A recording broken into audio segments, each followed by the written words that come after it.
Hello and welcome to Deep Blue Sea, the podcast. I am Mark Gummy Shark Hoffmeyer. And I am Jay, keep on forgetting to come up with a nickname, Gluet. And this is Deep Blue Sea 2, Chapter 4. Well, hey, we're plowing on through. We're almost halfway through Deep Blue Sea 2. I'm going to miss this. It's amazing how far into the film we already are. This is going very quickly. Like, the original one took months, and we're a month into this, and we're almost halfway. Anyway, Chapter 4, Deep Blue Sea 2, Chapter 4.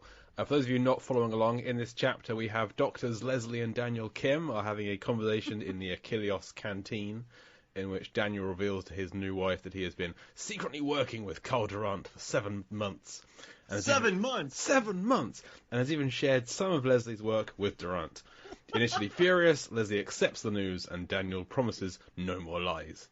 Meanwhile, Dr. Mr. Calhoun watches Trent Slater do some sleeveless welding, repairing some of the bright red graphite rings. Trent and Mike administer a styrofoam shark fin with a sedative, and Bella the comatose bull shark is lifted up on a platform into the wet lab. There's a quick shot of a shark fin cutting a mooring line up on the surface. We'll get more into that next week, don't worry. But then Durant explains what they've been doing to the sharks, which essentially boils down to testing neurological enhancements on bull sharks in an effort to then make humans more intelligent to prevent computers from taking over the world. That's Chapter 4 of Deep Blue Sea 2. Flawless logic. So, joining us to talk about Deep Blue Sea 2, Chapter 4, we have someone who, she joined us for Deep Blue Sea, for a pivotal chapter in Deep Blue Sea, and she actually signed up to talk about Deep Blue Sea 2, the whole film she was willing to talk about, but we narrowed it down to just one chapter. It's Jeanette Ward. Jeanette, welcome back to the show.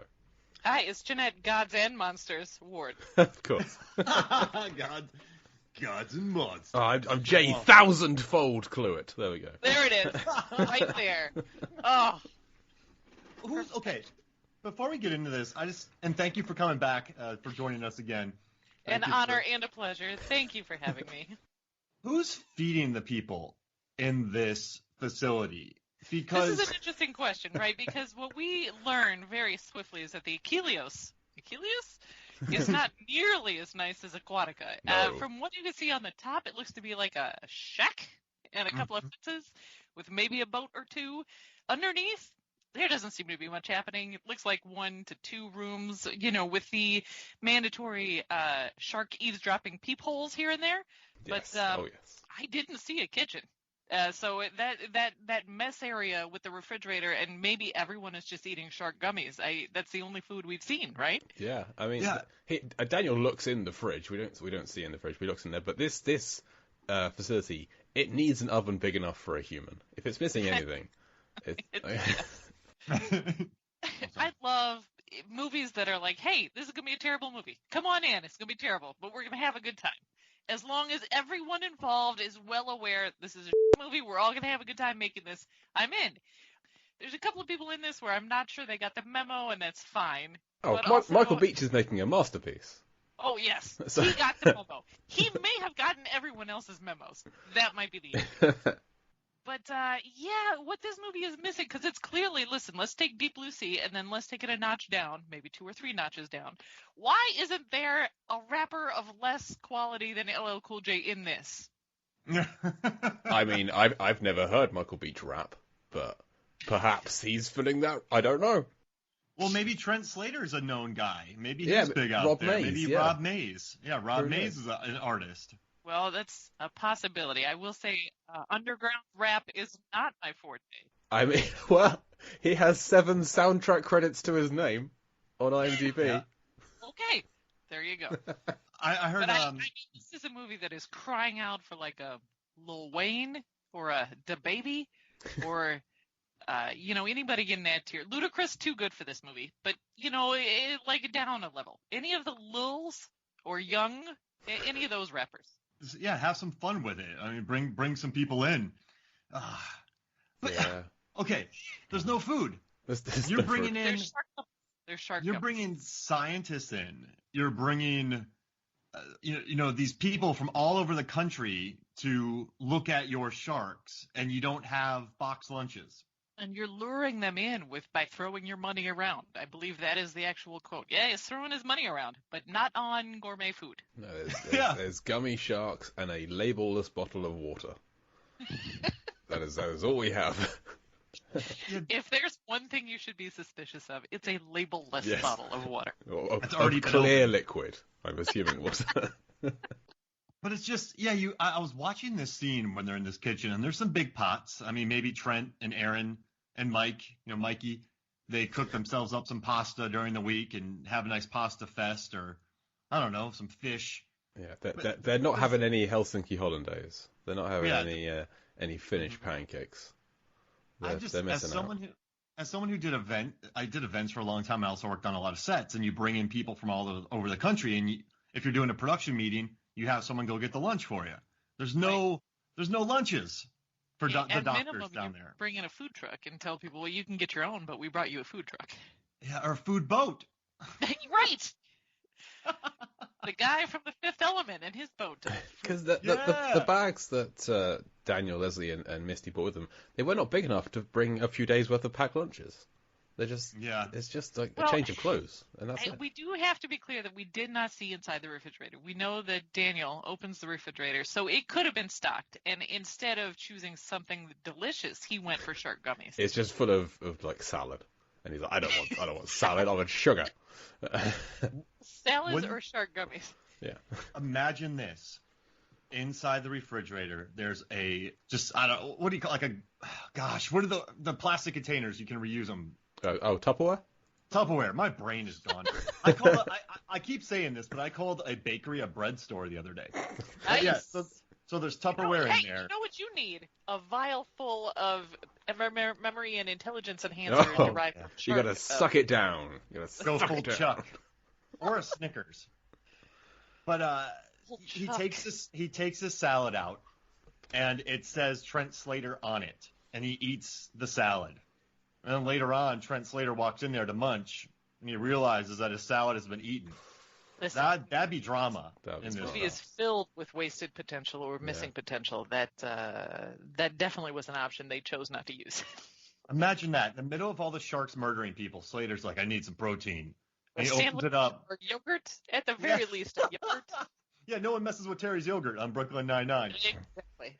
And it's just all empty. And he just gets furious and doesn't have the fuel to fight the sharks, and he perishes.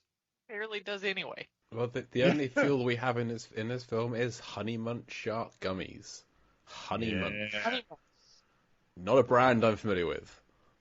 Not a brand I'm familiar with. Is it a real brand? Did you do any research I have on googled that? Honey Munch, and there is a Winnie the Pooh type cereal where honey is spelled Hunny. Of course it is. And there's like a brand of crackers called Honey Munch crackers. That's about as far as I got in terms of Honey Munch. So. And I have another question for y'all. I am a longtime Henley wearer. Like, I love a good Henley, right? Here we go. Now we're getting into it. I love Henleys. But I've never buttoned up the full Henley. I've never gone full button, or at least 3 buttons on the top on the Henley there. Because a button-up Henley would just be like just be a shirt. But it would be a standard long sleeve T-shirt, wouldn't it? Yeah. And without the buttons, it would just be a long sleeve T-shirt. But this Henley, I've never buttoned all the way up. But Carl Durant. Yes. Carl Durant's a button-upper. All the way up, and a nice sweater. A nice sweater over it. Jay, it's a jumper. I'm familiar with the chunky cardigan he wore last week, yes.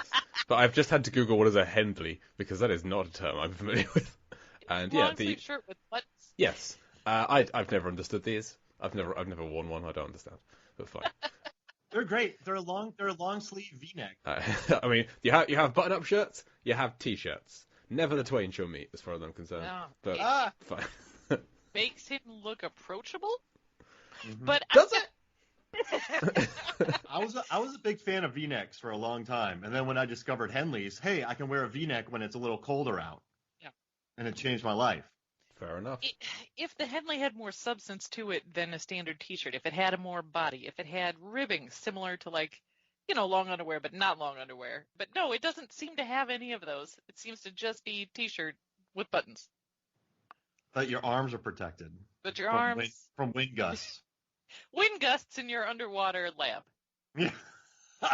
And those are real. It's cold, right? It can't be Can't be all that warm. It is off the coast of South Africa, so it ought to be, I don't know, temperate. Yeah, when the shark finners were out getting eaten, they were wearing like big thick jumpers, sweaters. It was winter when they shot, when they actually did the production, so they probably had to keep people like a little warm in those warehouses that might not be studios, so the weather probably isn't too great in there, so it probably was cold. So I get it. It's just a bold choice. Nothing I like better than seeing shark finners get eaten. Nothing better. Yes. Nothing better. I will take this opportunity once again plug Oceana.org, which is out there fighting for the oceans by way of helpful legislation, and they are combating shark finning. So Oceana.org, go make a donation right now.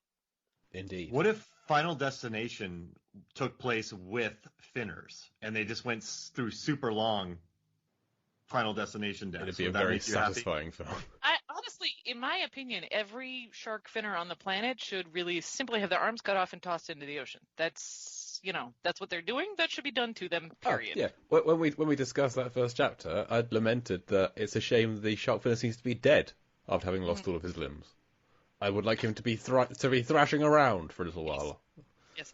A little more punishment involved. Yeah. Anyway, speaking of how warm the clothing they've picked is, Dr. Misty Calhoun's just gotten changed, and she's wearing shorts, so it can't be that cold down there. She's wearing shorts, and I'd like to listen. It's not her fault. This is a trope that's used in damn near every movie. The outfit that has the jacket over it that zips up only to the boobs. Oh yeah, well that's the boob zipper. That's standard for Dr. Misty Calhoun. That's as far as she's ever managed to do anything up. She just never learned to lift. I'm not sure she can lift her arms like above chest level to like button anything up high. Who can say? We don't know. But she's picked. She swims with sharks. That's true. Yeah. But she's picked the sheerest of white shirts, white blouses as well. That is, yep. In fact, both women are wearing relatively see-through tops. Nonsense outfits is what they're wearing. Absolutely. And that's, it is what it is. But at Target, when I used to go shopping, I used to do costuming for movies. There's a section in Target called nonsense clothing. And so I would just walk in there and be like, hey, what kind of movie we're working on? Oh, nonsense one. I'm like, perfect. That's where you find all the best outfits. Yeah, all of my clothes are straight from Sense clothing.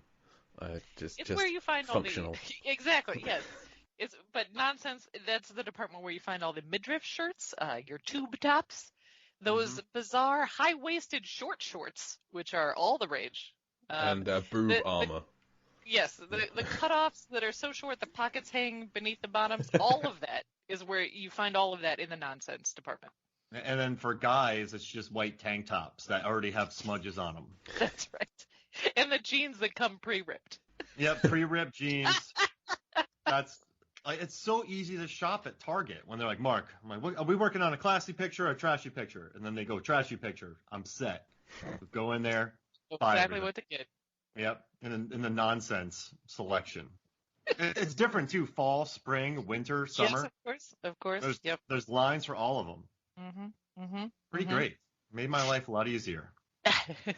I will say that I did, after discussing the Henley with the chunky cardigan over it, I requested the chapter that had the most Michael Beach in it, and this is definitely one that has a lot of Michael Beach. You requested a Michael Beach monologue, and you're welcome. Yes, I love it. It makes me very happy. I'm a fan of Michael Beach. He is a guy, you can hand him a clunky monologue, and he will make a whole sandwich out of it. What's the sandwich? How's he making a sandwich? There's no food on this place. It's all cheese, buddy. That's where all the food's gone. It's all gone in a sandwich. A grilled cheese sandwich. It's a cheese sandwich, man. So this is the chapter where we find out that Michael Beach is Sarah Connor and has the Terminator.